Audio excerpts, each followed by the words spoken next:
সাধু দু হাত চড়া করে দাঁড়িয়েছিল, তার পাশে দুটি ধারালো ছুরি ঝুলছিল। এরপর সে 25-25 কেজি ওজনের দুটি পানি ভরা ডালনা তুলল। এখন তাকে একটি পুরু এবং চড়াই উতরাই পথ অতিক্রম করতে হবে, পাহাড়ের চূড়া পর্যন্ত যেতে হবে এবং পানি একটি গহ্বরের মধ্যে ফেলতে হবে। কিন্তু এটি সহজ ছিল না, তাকে হাতগুলো খোলা রাখতে হবে এবং ব্যালেন্সও করতে হবে। যদি হাত একটু নিচে নেমে যায়, ছুরিগুলো সরাসরি শরীরে ঢুকে যেতে পারত। শুরুতে সে বারবার ব্যর্থ হতো, তাই দ্রুত প্রমোশন পাওয়ার জন্য সে প্রতিদিন 300টি ডালনা পানি বহন করতে লাগলো। কয়েক মাসের মধ্যে সে সকল শিক্ষার্থীর থেকে এগিয়ে গেল। এখন সে 2 ডালনা তোলার পরও এমনভাবে চলত যেন উড়ে যাচ্ছে, এবং তখনও তার কাছে এত শক্তি বেঁচে থাকত যে অন্যদেরও সাহায্য করতে পারত। কিন্তু যখন গুরু একথা জানল, তিনি তাকে ডান্টিয়ে বললেন, ট্রেনিংয়ের সময় অন্যদের সাহায্য করা উচিত নয়, এতে তুমি নিজেই শেখার সুযোগ হারাবে। সাধু প্রথমে ভয় পেল, কিন্তু কথা বুঝতে পারল। যখন গুরু তাকে অনুমোদন দিলেন, তাকে পরবর্তী লেভেলে পাঠানো হলো। এইবারের ট্রেনিং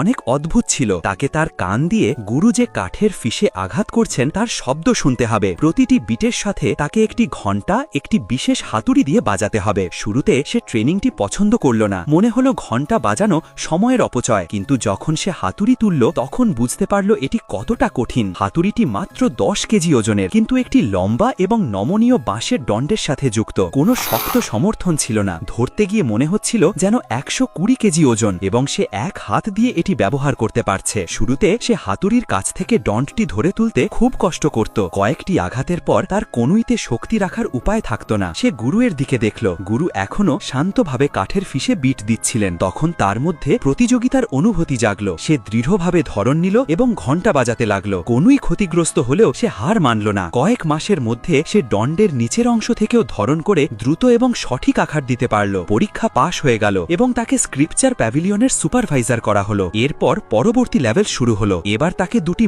বড় জ্বলন্ত ধূপের মাঝখানে দাঁড়াতে হবে। তার নজর শুধুমাত্র সেই আগুনের শিখায় থাকবে যা চারপাশে দুলছিল। এই পুরো প্রক্রিয়ায় তার মাথা না নড়াতে হবে। শুরুতে সে পুরো আত্মবিশ্বাসী ছিল, আগুনের শিখাগুলোকে দ্রুত অনুসরণ করছিল। কিন্তু যতই গুরু স্পিড বাড়ালেন, তার মাথা নিজেই নড়তে শুরু করলো এবং সে আগুনে পুড়ে গেল। গুরু কঠোর স্বরে সতর্ক করলেন, তোমার চোখ নড়লে হবে না, কিন্তু মাথা নড়লে আবার চেষ্টা করো। এইবার সে সম্পূর্ণ শান্ত হলো, তার মস্তিষ্ক শান্ত করল। গুরু যতই আগুনের শিখা দ্রুত করুক, তার মাথা একেবারে স্থির ছিল।